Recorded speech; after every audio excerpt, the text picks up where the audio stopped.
Find Laws, Don't Judge Me, the show about the law in real life. I'm Laura Temmey, and I'm joined by Joe Bobbush. Can I just say I am so glad that the search party was successful and you're back safely with us, Laura? Yes, my spelunking adventure, right? Yeah. Elon Musk didn't have to build a little submarine or whatever to rescue me. You know, I hate to shatter the illusion, but I was not on a spelunking expedition. I know you all might find that hard to believe. Although I do love a good cave, it must be said. I'm very passionate about bats. Anyway, I could talk for a long time about caves and other such creepy things, but I have to introduce our other co-host, Andy Leonetti. Hello. I watched, speaking of bats, Hi. I watched Batman Forever this morning on the plane. Oh, yes. Yes, I should note that Andy is a greater man than I and is recording on his vacation, which I did not do. Batman Forever partially holds up. I can see that. Yeah, that makes sense. I will put in a break so that the audience can applaud Andy for his For my bravery. And Yeah, yes. Yeah, we have to have a moment of not a moment of silence. You're not dead. Oh boy. This is going well. Let's move on. So we have a really interesting topic to cover today. It's I don't think we've ever really talked about anything like this before. You've probably seen in the news reports of the train derailment that occurred in East Palestine, Ohio. That was on February 3rd, and a Norfolk Southern freight train that was about 150 cars that derailed near this small town. 11 of those cars were carrying hazardous chemicals that local authorities feared would cause a catastrophic explosion. So the area was evacuated, the chemicals were drained into a trough, essentially, and ignited in a controlled explosion. it didn't look very controlled. No, it was this huge cloud of black smoke. Like, if you've seen the photos, it's wild to see.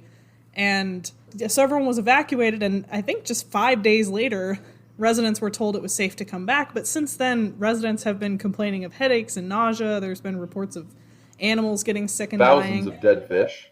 Yeah, lots of dead fish. And I guess, this would be a good time to note that, speaking for myself, I am not an air quality expert or a chemist. I'm a lawyer by training and a writer by trade. So it doesn't really make sense for us to speculate about what the public health and environmental aspects of this specific incident are going to be. But we did want to talk about what kind of recourse communities and individuals have when something like this happens. Because as crazy as it sounds, accidents like this happen a lot more than you think.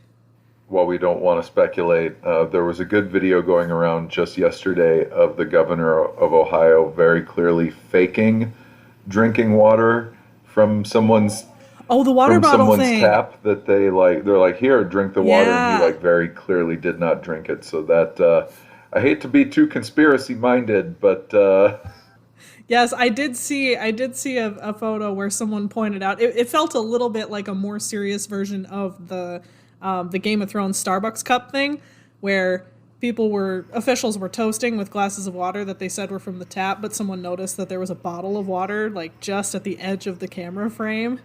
I'm not going to accuse anybody of anything, but yikes, probably should have moved that. Well, I know I would be drinking bottled water if I lived in East Palestine.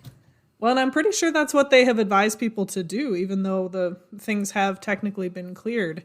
But yeah, this situation is by no means resolved yet, so... Yeah, and that was really just the tip of the disaster iceberg. Just in February alone, it seems to have it set off a kind of train reaction in Tucson, Arizona, just a couple of days after the train disaster in Is it Palestine? You guys have both said I've heard Palestine, not Palestine. Okay. I've heard it both ways, but I've heard it more often Palestine. Okay. I don't know. A tractor trailer overturned, which caused a spill of nitric acid, and which then turned into nitric oxide when it caught on fire. It was a pretty horrifying orange cloud, and I mean orange. It was this cloud spilling out into the air. People had to shelter in place within a 3-mile radius. Those within a half a mile were evacuated for a day. People in that range, or even beyond that range, because we're in Tucson right now. I am. I mean, not we, not the three of us, just me. Um, and the house I'm staying at, the my mother-in-law did didn't run the heat or the air conditioning that day because it pulls in air from outside. Because it pulls in Oh, air from sure. outside, and so far I've seen very little follow-up in terms of any ongoing concerns. But it sure looked bad at the time. Around the same time, in the Houston area, a tractor trailer and freight train collided, causing another derailment. There were hazmat teams on site, but apparently none of the hazardous material cars on the train derailed, and Union Pacific was on site doing air quality monitoring. Then, on February 16th, a train derailed about 30 miles west of downtown Detroit. About 30 cars derailed. Again, no spill, but one of the cars did contain hazardous materials. And then on February 19th, another train derailed in Delphos, Ohio, pretty much directly across the state from East Palestine on the western border of Ohio. I would hope that Pete Buttigieg is not sleeping very well right now.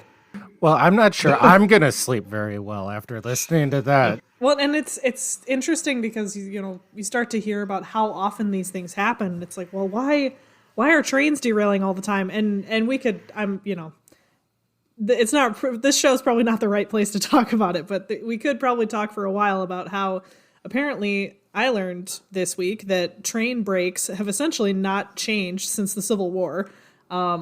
These train cars stop one at a time, and there have been efforts to change over to electronic brakes, but politically it has been a bit of a quagmire. That does seem to be a big part of what is going on with a lot of these trains. We're talking about train regulations and brakes, and obviously we don't want to get too far into the weeds on transportation regulations because that would help us get to sleep after giving us nightmares. But in this case, just to quickly kind of run down how the government approaches stuff like this. So the National Transportation Safety Board does the investigation. These things usually take a long time, so don't expect official results for like a year at least.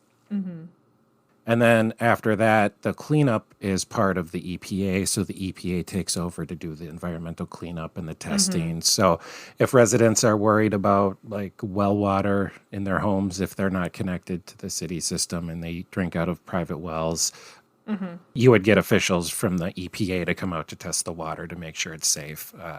So that's kind of how it basically goes after the accident. But like you said, Laura, we're not experts on accident investigations. Right. And I don't think we need to worry too much about what regulation did or did not do anything. But what we do know a little bit about are toxic torts. Yeah, let's talk about torts. And I mean, I hope I'm not the only person who got confused by this. When I started law school, I saw the word torts for the first time, I was very confused because I thought a tort was only a dessert. It's a delicious treat. It's a delicious treat, but it's also a legal claim. So I did want to quickly go over what a tort is. So this is a civil legal claim. This isn't criminal court or anything like that. And it's generally cases where someone's been injured, either physically, financially, in some cases emotionally, psychologically, by another person or company's negligence. Negligence is the thing that you're going to hear in like all of these cases where essentially, like in this case, the people that have filed lawsuits, there's some class action lawsuits against Norfolk Southern saying, okay, you guys had a duty to act a certain way, you failed to uphold that duty, and someone has been harmed as a result. And then toxic torts just adds in that element of hazardous substances. Yeah, and there's a couple of things that you have to prove in order to meet the elements of a toxic tort. And this kind of separates it a little bit from just a regular claim.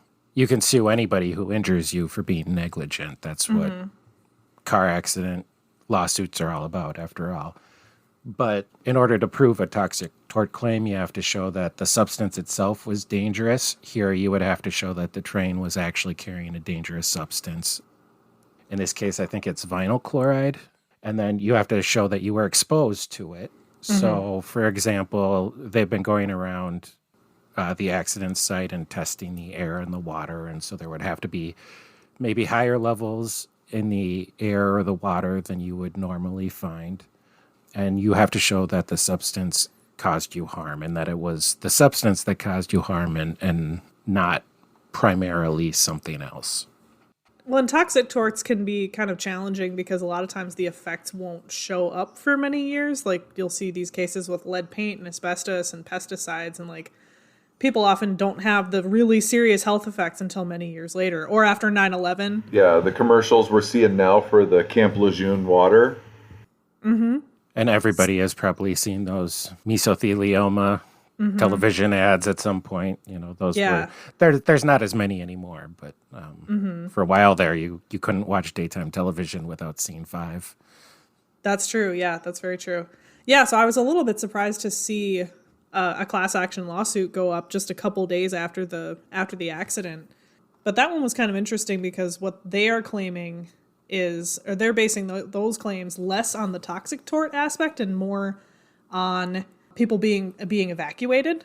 So their suit is alleging that the company had this duty to exercise reasonable care when it comes to maintaining and inspecting the rail cars, and as a result of not doing that people were like deprived of the use of their homes and businesses because they had to evacuate and things like that.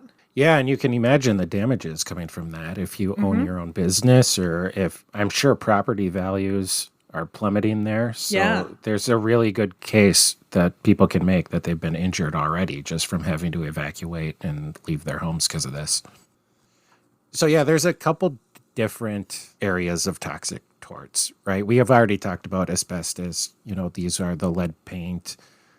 Pesticides sometimes come to toxic torts. So it's actually a pretty big field. It's not just accidents, train accidents, or chemical spills. Oil spills fall into the category of toxic torts. So they're actually pretty routine, unfortunately, just with the way that things are manufactured all around the country and how reliant we are on transportation. So these sorts of accidents happen quite a bit. And the benefit to joining a class action like this is that on your own, it's kind of hard to prove enough damages to justify a lawsuit. So let's say you own a home in East Palestine and it's worth $200,000. Now it's worth $150,000 or $100,000. That might not justify a lawsuit. But if you gather together and you have some property damage and maybe you're already showing physical symptoms like some people claim that they are. Some people have claimed that they're having a raspy breathing and a cough and that they're feeling sick already. Yeah. Well, I think people have reported getting rashes and stuff too. Yeah. So that's something that they're definitely going to have to prove. It's those last 2 elements. That's usually where this litigation lives, is the last 2 elements, that they were exposed to the substance like in a damaging way and that it caused them harm. And so that's why you're seeing all of these claims like kind of describing their physical symptoms. They're saying they've already been injured. And they're also saying that they're damaged because now they're living in fear that they're going to get cancer. Yeah. I'm sorry, I can't quote where I read this, but I think it was NBC News quoted a guy as saying, one way or another, all of us are going to be out of here in 5 years because either everyone is going to get cancer or they're going to just bail and take what losses that they can, which is a pretty powerful statement to make, I think. It's not always that immediately apparent. Yeah. Like with asbestos, nothing is built with asbestos anymore, of course. But 50 years later, you can get symptoms from it. So this could go on for a while. Yeah, I think this is definitely not going to be the last lawsuit filed because of this accident. And on top of it, we've got the different actions by the EPA too. So you've got individuals coming together for a class action lawsuit, plus you have actions that the EPA is taking. And something that I found kind of interesting, partially because I didn't know it existed, was this letter of a general notice of liability from the EPA that they sent to Norfolk Southern, where they basically say, okay, this thing happened. We've documented that there's potentially harmful chemicals, and we're going to clean it up. But since it's likely your fault, we're going to need you to pay us back. And that has been sent to Norfolk Southern. Norfolk Southern responded saying, yep, we will do what you're asking us to do, or we will finance whatever needs to happen.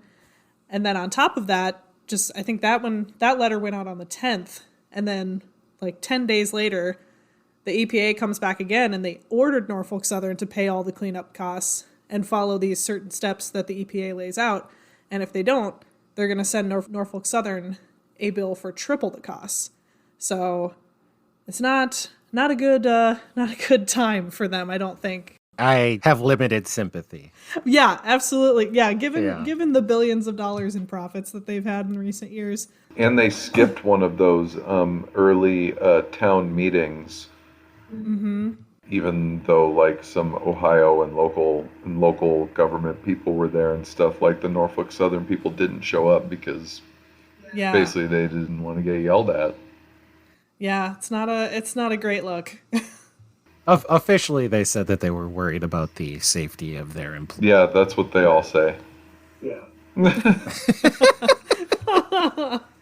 Well, and then, I mean, I guess we'll see where this goes, but I did also hear about state officials in Pennsylvania who have made a criminal referral against them, which really just means that the state attorney general is going to conduct an investigation. It doesn't mean that there's criminal charges or anything like that, but they are looking into it to see if there is any criminal liability there. Yeah, the Ohio River covers a whole lot of ground, and it does. Affects people who drink water from it. Yeah, in Pennsylvania, West Virginia, Kentucky, Illinois, Indiana. Yeah, right. So the consequences of this are not going to be limited just to East Palestine. Mm-hmm. And here's another fun fact, except maybe not a fun fact. Is anything about this fun? I was going to say, is it really fun? I know we yuck it up a lot around here. This is a very serious episode, but it felt important to talk about it. So, if anyone's ever read the novel White Noise by Dom DeLillo, it was written in the 80s. It's kind of like set in this like bucolic college town. The main character is a professor whose life is kind of devoid of meaning, for lack of a better. From what I remember of reading it, like 20 years ago, he was not a very nice guy. Right? Yeah, but the book comes to a screeching halt in the second third when a what's called a toxic airborne event occurs from a train derailment, and some sort of like mystery chemical is going up into the sky, and the federal government, the army and federal government is there, and black helicopters are flying around. People are being forced to evacuate, and the evacuation is really treacherous, and yada yada yada. Well, Netflix just turned this into a movie a couple of months ago. It just came out. Oh, I didn't know that. It's on Netflix. Came out a couple of months ago, and it was mostly filmed in Northeast Ohio. Oh wow! And a few residents of East Palestine were extras in the airborne toxic event evacuation scenes. Oh my God. Ain't that something? That is the weirdest thing I've heard in a while.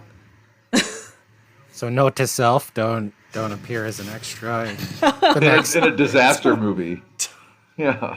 Don't volunteer for anything ever. I've been trying to get to be an extra on Game of Thrones, but now a dragon will attack me if I do. Right. Any Gerard Butler disaster movie. Oh my God. Of course it's Gerard Butler. And that's all we have for today. Thank you so much for joining us on this episode of Find Laws Don't Judge Me. Please subscribe to, rate, and review our show wherever you listen to podcasts. Check the show notes for related content. And if you'd like to contact us, send us an email at findlawpodcasts@thomsonreuters.com.